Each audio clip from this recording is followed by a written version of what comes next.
There is a kind of heartbreak that doesn't come with shouting, cheating, or dramatic endings. It comes quietly. It comes while you are still together. You sit next to someone and yet you feel alone. You talk, but you are not heard. You exist, but you are not felt. And slowly, very slowly, you start questioning yourself. Am I asking for too much? Why do I feel needy? Why do I feel empty even though I'm not alone?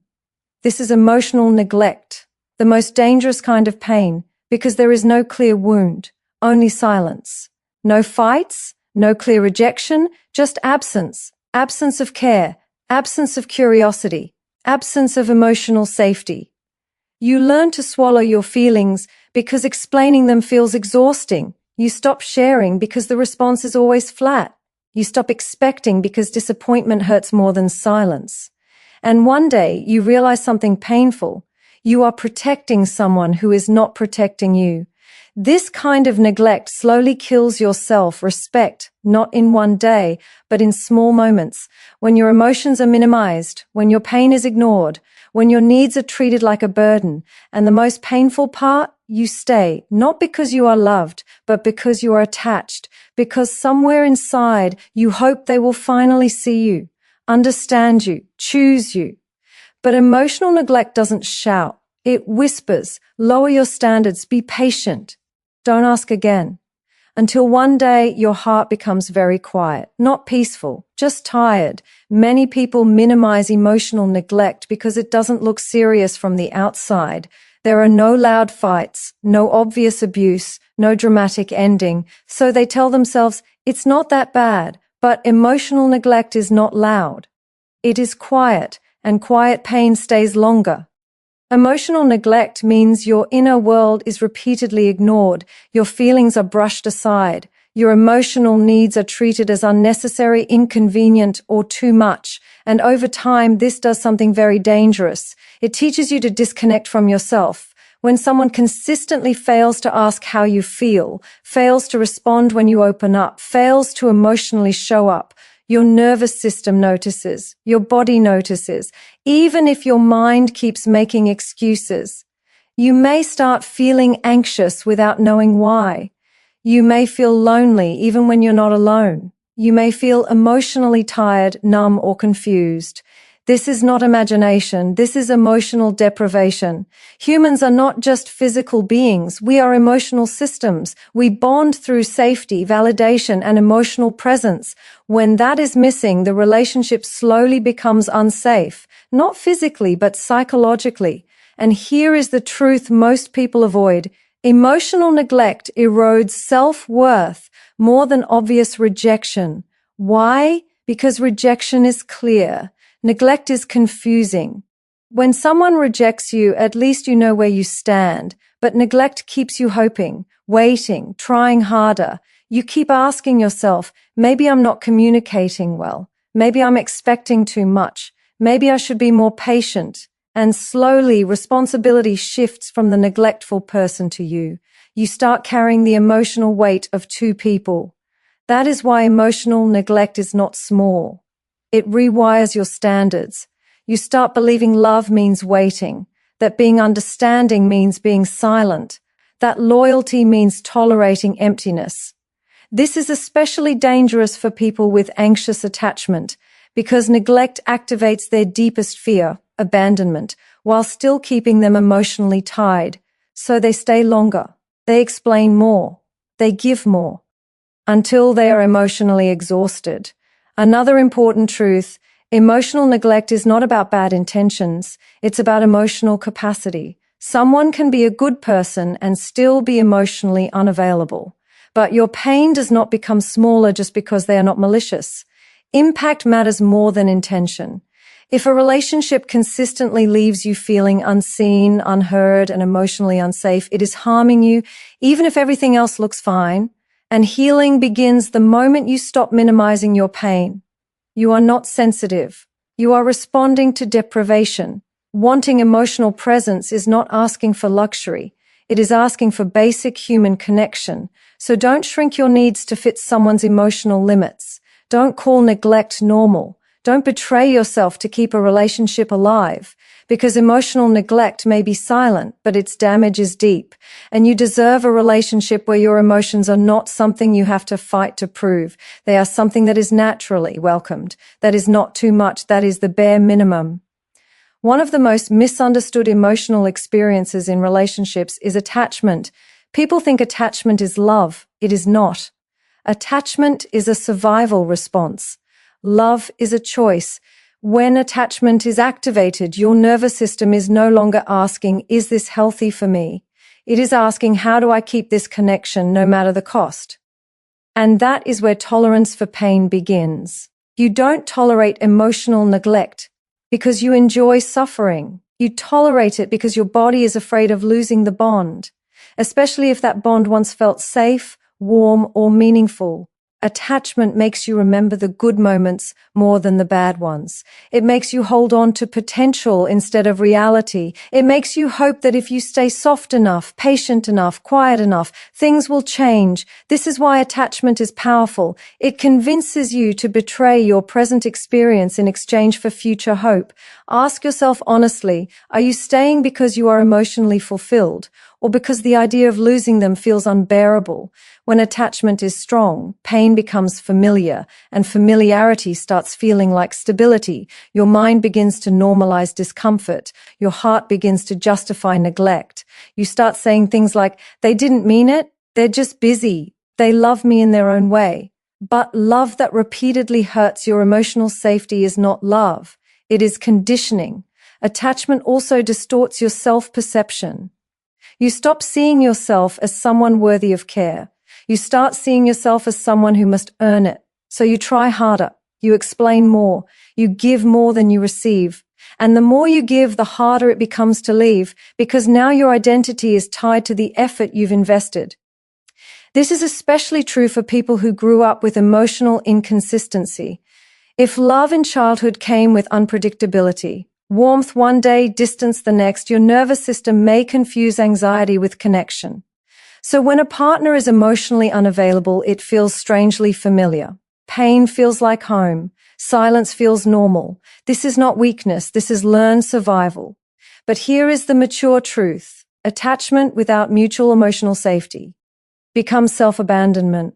A healthy relationship does not require you to shrink, suppress, or sacrifice your emotional needs to stay connected. It does not demand that you tolerate confusion to prove loyalty.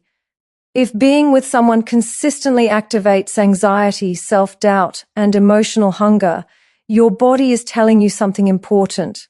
Listen to it. Letting go of attachment is not about becoming cold. It is about becoming regulated. It is about choosing relationships that calm your nervous system instead of hijacking it. You don't heal attachment wounds by staying where you are emotionally deprived. You heal by learning that love does not require suffering to survive. And the moment you stop tolerating what hurts you, something powerful happens. You realize you were never afraid of losing them. You were afraid of facing the emptiness you were taught to fear. But that emptiness is not death. It is space.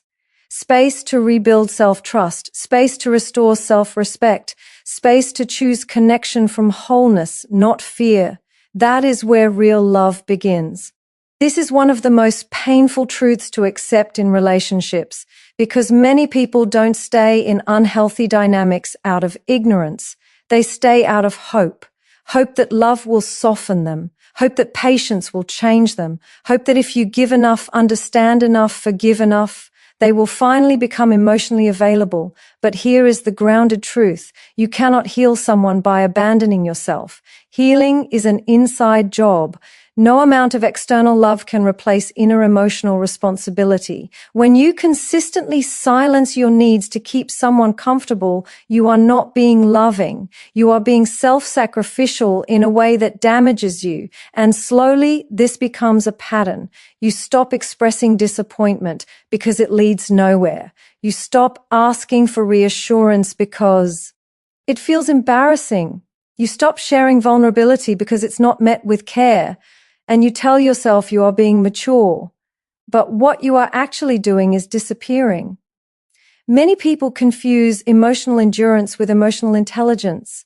They think staying calm while hurting is strength. They think not reacting is growth.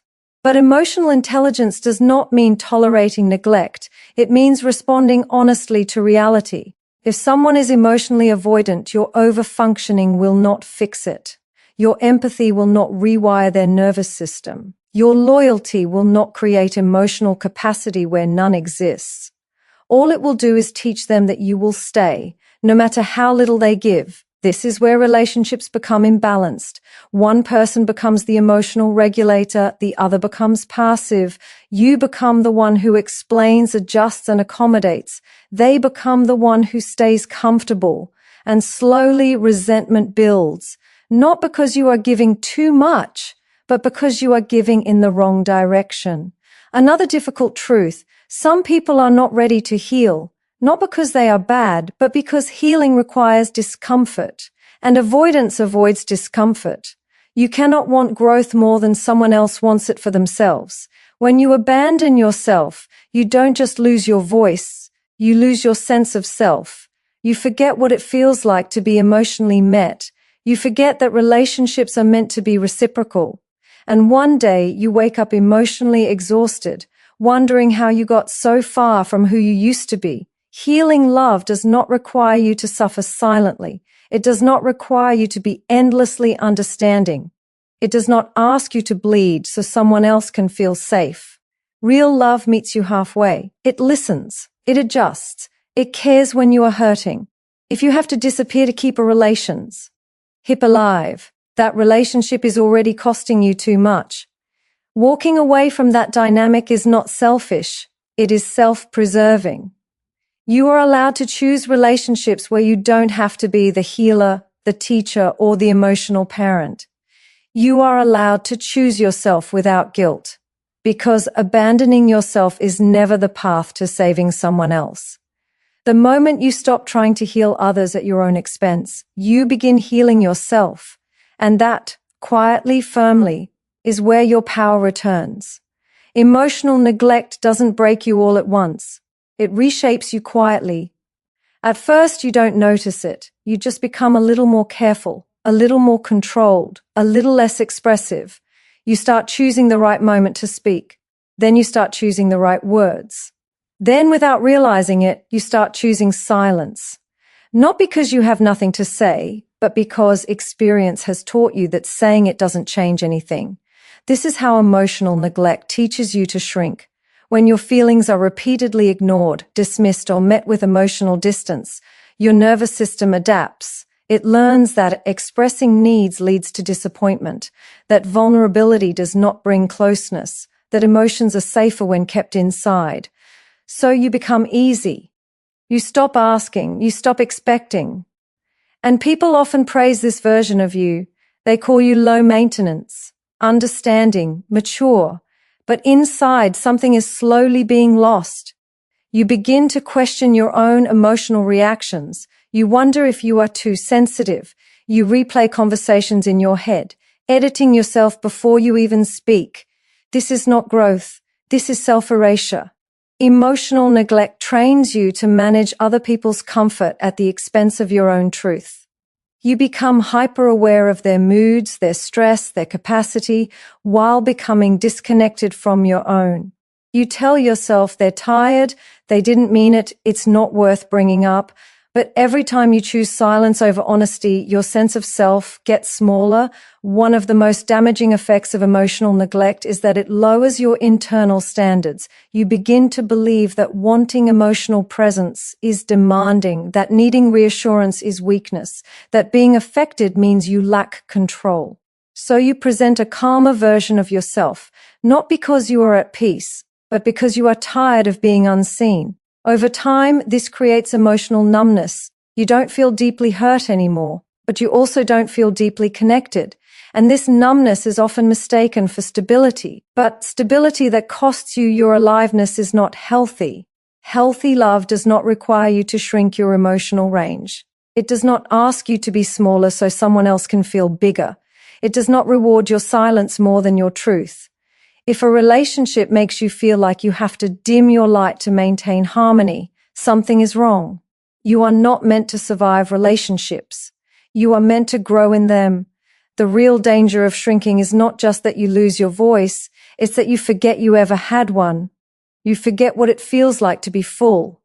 Why express to be met with curiosity instead of defensiveness, to be heard without having to justify your emotions, and then one day you realize the relationship is calm, but you are not alive in it. That realization is painful, but it is also a turning point, because the moment you notice you've been shrinking, you can begin to expand again. Expansion starts with one brave choice: honesty over harmony.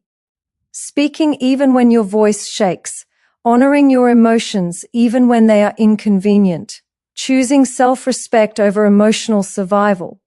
You are not too much. You were just in a space that required you to be less, and the right relationship will never ask you to disappear to belong. It will invite you to take up space, fully, safely, unapologetically. That is not selfish, that is healing. Letting go is often misunderstood. People think it means you didn't love enough, that you gave up too early, that you lacked patience or strength. But in many cases, letting go has nothing to do with quitting. It has everything to do with choosing dignity. Some relationships don't end because love disappears. They end because self-respect finally arrives. You don't let go because you stopped caring. You let go because caring started costing you your peace. This is important to understand, especially for people who stay too long. The ones who keep trying, the ones who believe endurance equals loyalty. But endurance without mutual effort becomes emotional self-harm. Letting go is rarely impulsive. It usually comes after months, sometimes years of inner conflict, after countless conversations in your head, after lowering expectations again and again, after hoping quietly. By the time someone chooses to leave, they are not angry, they are exhausted. And exhaustion is a form of clarity. One of the deepest lies we are taught is that leaving means you failed. Be you. Failure is not walking away from emotional neglect. Failure is abandoning yourself to keep something alive that is already empty. There is nothing brave about staying where you are consistently unseen. There is nothing noble about tolerating emotional starvation. There is nothing mature about shrinking your needs to protect someone else's comfort. Letting go is an act of emotional maturity when staying requires self-betrayal. Another hard truth: you don't always get closure before you leave. Sometimes the clarity comes after distance. You don't leave because you suddenly understand everything. You leave because you understand enough. Enough to know that love should not feel like constant waiting. Enough to know that effort should be reciprocated. Enough to know that peace is not negotiable. Letting go also means grieving, not just the person, but the version of the future you imagined, the conversations you hoped to have, the changes you believed would come. And that grief does not mean you made the wrong choice. It means you are human. Self-respect often feels lonely at first because you are no longer distracted by chaos or hope. You are left with silence, but this silence is different. It is not neglect. It is space. Space to breathe without anxiety, space to hear your own thoughts again, space to reconnect with your emotional truth. And slowly you start noticing something. You feel lighter, not because it didn't hurt, but because you stopped fighting reality. Letting go teaches you an important lesson. You can love deeply and still walk away. You can care and still choose yourself. You can grieve and still stand tall. Walking away from what hurts you is not weakness. It is nervous system wisdom. And when you choose self-respect over attachment, you don't lose love. You refine it. You raise the standard for what you will accept. You learn that peace is part of love, not a bonus. You learn that being chosen emotionally matters. Letting go is not the end of your story. It is the moment you stop abandoning yourself. And from that place, real, grounded, healthy love becomes possible. That is not failure, that is growth.